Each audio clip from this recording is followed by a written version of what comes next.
Luke, congratulations. A seesaw game went one way, then the next. What's it like in the battle moments there when you're in front, then you're level again, and then you finally get over the line? Yeah, I mean, I don't think Ryan started very well. I think I put a bit too much pressure on myself to really try and get on top of him early doors, and it didn't really happen.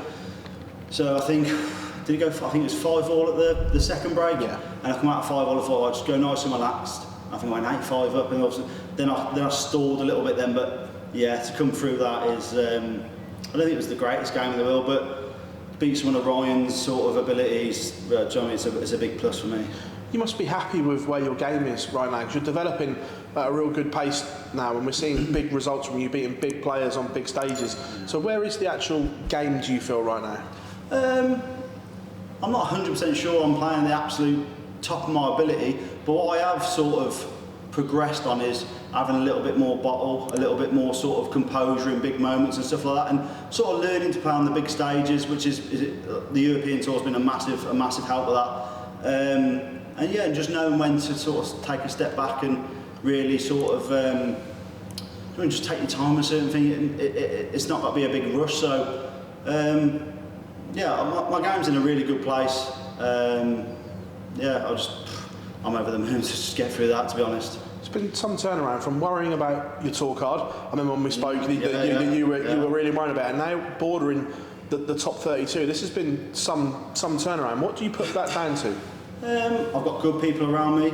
My family's really good to me. My wife, she's so understanding and she really supports me. My manager, Mark, he's brilliant with me.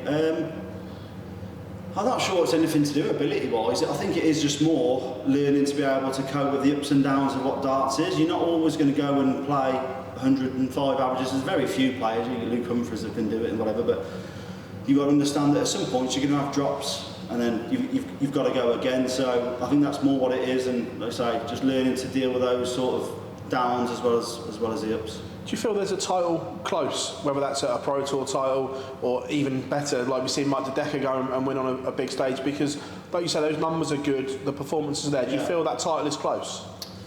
Yeah, I mean, especially on the Pro Tour. I mean, I think if I can have obviously I've made a final, I've made a few semis and whatever. I think when I've got to that point, I've thought about it a little bit too much as what it means to me. But I think as I'm getting and playing a little bit more, I feel that I can deal with those situations a little bit better. But I've just said before, I mean, if Mike can go and win the Grand Prix, Mike's a great player, Mike. He's been playing brilliant for 18 months, but I think it says to the rest of us that haven't gone on to do something, it's possible. If you really can put sort of a good string of games together, why not? Luke, congratulations. Cheers, Phil, thank you. Luke, it's 6 quarterfinals now in 2024. TV quarterfinal this year, TV quarterfinal last year. How do you feel differently in yourself now compared to, say, 12, 18 months ago? Just the only way to put it down is belief, and believing that I can not that I can do it, I've always believed I can do it, but believing that you sort of belong on the tour, whereas before I used to play and think, oh my word, you've got Gerwyn Price or Van Gerwen or whatever, if I can just give a good account of myself, I'll be doing really well. But now I think I'll just go and beat them, go and actually play them, instead of sort of looking as a fan and looking in. I think Cameron Menzies has said it before about like being a bit of a fan, but then believing you're actually part of it is a massive difference.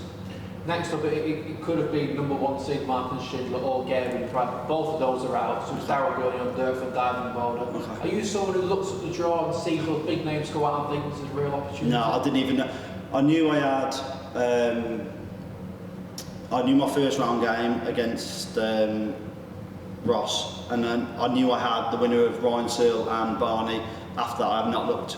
So I mean, yeah, but everyone's capable on the tour. People think because the top seeds have gone out or whatever, or the higher seeds have gone out, then it opens. It doesn't. Everyone's such a good player, so it doesn't really matter to me. I'm going to go tomorrow and prepare for the game as if I'd play number 1 in the world. With that preparation, you're obviously first on today, so you've got all of today to get ready for tomorrow. So is there anything that you'll do to make sure you are ready for what could be, what you'd hope is a very long day? Yeah, probably just go back and sleep, to be honest. Probably back to the hotel. I mean, yeah.